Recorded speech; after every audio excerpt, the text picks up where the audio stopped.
Bismillahirrahmanirrahim. In the name of God, the Beneficent, the Merciful. Eminent, dear esteemed religious leaders, distinguished participants, ladies and gentlemen, good morning. Ohayo gozaimasu. I would like also to share and reiterate my heartfelt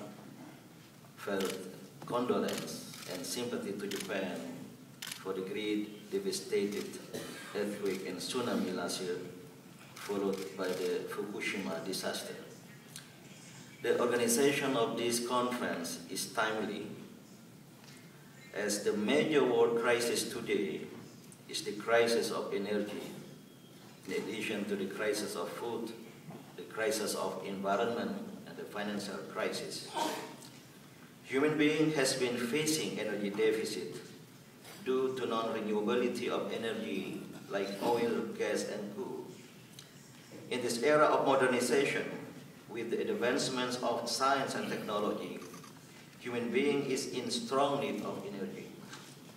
Nuclear power has been used as an alternative to meet high demand of electricity. Like other kinds of power and technology at large, nuclear power has always two dimensions, positive and negative. It's our task to overcome this very problem of mankind and human civilization, which is to bring the positive side over the negative one. Energy is the fuel for development and daily life. Without energy, there will be no activities. Human progress and increasing demand of energy must be fulfilled. Energy demand increased exponentially. According to World Energy Outlook 2011 from International Energy Agency, I quote, despite uncertainty over the prospects for short-term economic growth, demand for energy in the new policy scenario grows strongly, increasing by 1/3 from 2010 to 2035. The assumption of global population that increases by 1.7 billion people and 3.5% annual average growth in the global economy generate ever higher demand for energy services and mobility. Science and technology has focused to maximize energy development in order to meet the high demand of energy. The depletion of non-renewable and the development of renewable energy has encouraged scientific efforts to explore alternatives of clean, green, and sustainable energy. Nuclear energy seen as an alternative for sustainable energy sources, but nuclear energy also creates controversies of those who pros and cons. However, cases of accident have happened, such as Chernobyl and recently Fukushima, which basically could have been prevented.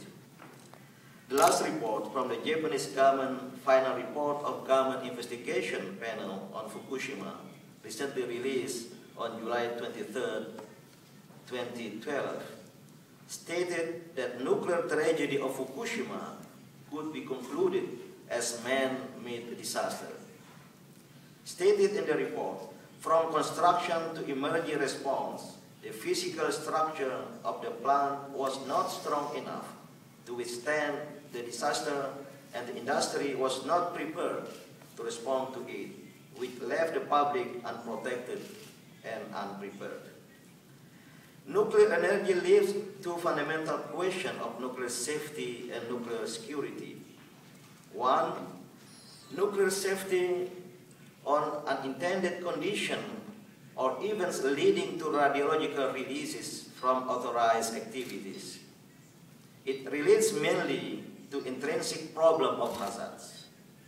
Two, nuclear security focuses on the intentional misuse of nuclear or other radioactive materials by non-state elements to cause harm. It relates mainly to external threats to materials or facilities. In some The risk of safety and security is very high, even if countries that to believe the most secure and well experienced in nuclear technology still risking to nuclear disaster. Environmentally also, still the current technological method is still very dangerous with regards to storage of the used radioactive materials. Think of the impact of the future generation. Now, what is the role of religious leaders? Allow me to pick up 3 principles of Islam in this regard. Number 1, that Islam and the Prophet Muhammad has been sent to the mankind for spreading the mercy to the universe. And therefore, religion has spiritual, moral, and ethical powers as well. Through utilizing these powers, religionists, believers, may well develop a prosperous, peaceful, and meaningful life. Religious leaders have the responsibility to guide the respective community to realize these values. Religious teaching and preaching need to motivate religious community to live a prosperous, peaceful, and meaningful life. So the very mission of religion is to spread the common good. Number 2, from the Islamic perspective, the very mission of man is to be vicegerent of God on earth, Khalifatullah fil ard. This is that he or she should engage in activities to restore, develop moral and ethical civilization, or civilization based on moral and ethical values, not to destroy and make destructive things. And this is the very challenges of human civilization today, is the emergence of the so-called accumulative global damage. With regard to the problem of nuclear power, religious leaders may engage in an Islamic religious principle called al-amru bil ma'ruf wa nahyu anil munkar, promoting the good things and preventing the bad ones. By doing so, religious leaders will support nuclear power as long as it gives benefit to human life, and they will prevent it if it will endanger human life. So this is the position of the middle way. Therefore, mankind should not escape from the reality, yet should meet the challenge of scientific and technology, including the development of nuclear power plants.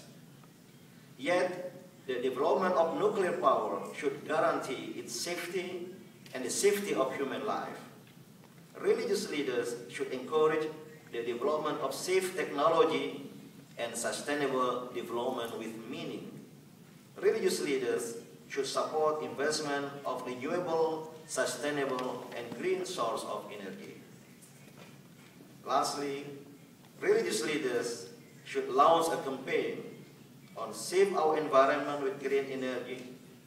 The world is for our next generation. We only borrow from them and we must preserve. And in this regard, develop safe and secure nuclear power technology. So my position, as influenced by the Islamic position, is the middle way. We cannot trip on the 2 extremes, the absolute support for the nuclear power, but also not to be. And another extreme, in my opinion, is the absolute rejection. This is the middle way, the middle path. We need to develop science and technology, but science and technology should guarantee the safety of human life. Thank you very much.